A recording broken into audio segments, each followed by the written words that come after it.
ISR9 news కి స్వాగతం. ఎందరో పోరాట యోధుల ప్రాణత్యాగాలతో వచ్చిన స్వాతంత్ర అనంతరం బాబాసాహెబ్ అంబేద్కర్ రాసిన రాజ్యాంగం అమలైన పవిత్రమైన రోజే గణతంత్ర దినోత్సవమని రాష్ట్ర జల వనరుల శాఖ మంత్రులు అంబటి రాంబాబు అన్నారు. శుక్రవారం 75వ రిపబ్లిక్ డే వేడుకలను పురస్కరించుకుని ముందుగా వైఎస్ఆర్సీపీ కార్యాలయం వద్ద జాతీయ జెండాను రాష్ట్ర మంత్రి అంబటి ఆవిష్కరించి గౌరవ వందనం చేశారు. అనంతరం స్థానిక ఏరియా వైద్యశాలలో జరిగిన కార్యక్రమంలో ఆయన పాల్గొన్నారు. ఈ సందర్భంగా మంత్రి మాట్లాడుతూ స్వాతంత్ర గణతంత్ర దినోత్సవాల స్ఫూర్తిని నేటి తరానికి తిరిగి చెప్పాల్సిన అవసరం ఉందన్నారు.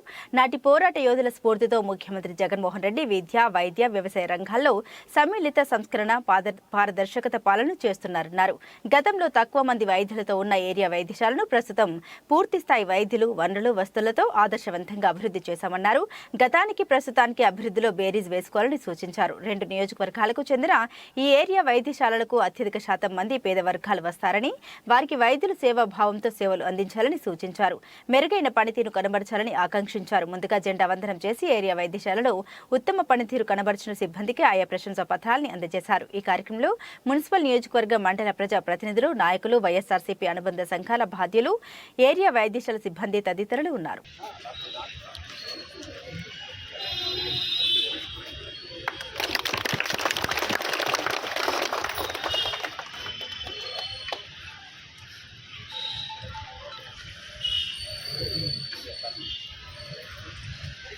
కొంచెం అలా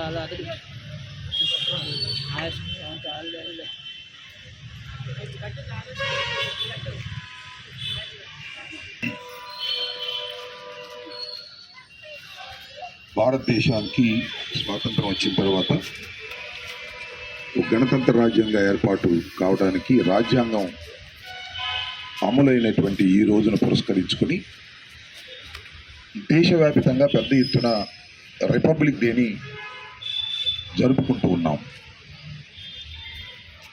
భారతదేశానికి స్వాతంత్రం వచ్చి ఇప్పటికీ 75 సంవత్సరాలు దాటుతూ ఉన్నది.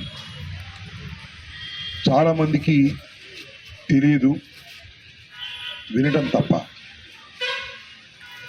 బ్రిటిష్ పరిపాలకుల కబంధ హస్తాలలో నలిగిపోయినటువంటి భారతదేశాన్ని అనేక మంది స్వాతంత్రం కోసం పోరాడి అసూలు బాసి చివరికి స్వాతంత్రాన్ని తెచ్చుకొని మన పరిపాలనని మనం చేసుకునేటటువంటి ఒక గణతంత్ర రాజ్యంగా ఏర్పాటై బాబాసాహెబ్ అంబేద్కర్ గారు రాసినటువంటి రాజ్యాంగాన్ని అమలు చేసుకునేటటువంటి ఈ పవిత్రమైన రోజుని దేశవ్యాప్తంగా రిపబ్లిక్ డేగా మనం జరుపుకోవటం చాలా సంతోషించదగినటువంటి పరిణామం.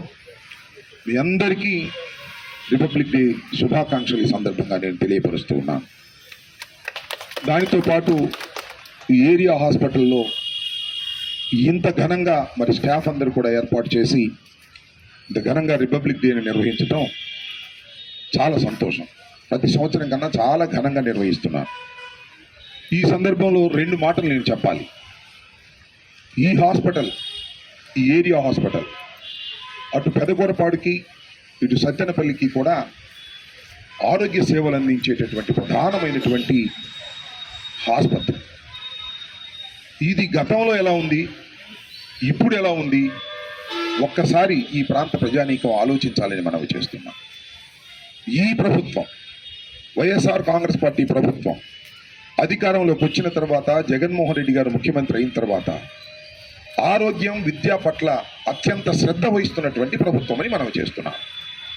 ఇవాళ నాకు తెలిసి బహుశా ఒకే ఒక్క పోస్ట్ ఖాళీగా ఉందనుకుంటా డాక్టర్స్లో. అన్నీ ఫిలప్ అయ్యాయి. ఆ ఒక్కటి కూడా కొన్ని టెక్నికల్ కారణాల వల్ల ఆగి ఉండొచ్చు. ఏ పోస్టు కూడా ఖాళీగా ఉండటానికి వీల్లేదని ముఖ్యమంత్రి గారు చెప్పారు. అందరు స్టాఫు ఉన్నారు, సేవా దృక్పథంతో పనిచేస్తున్నారు. ఈ ఆసుపత్రిలో సేవలు చాలా గణనీయంగా ఈ ప్రాంత ప్రజానీకానికి అందుతున్నాయి. ఇది చాలా సంతోషమని మనవి చేస్తున్నాం. ఏరియా ఆసుపత్రి అంటే వచ్చేది పేదవాడు.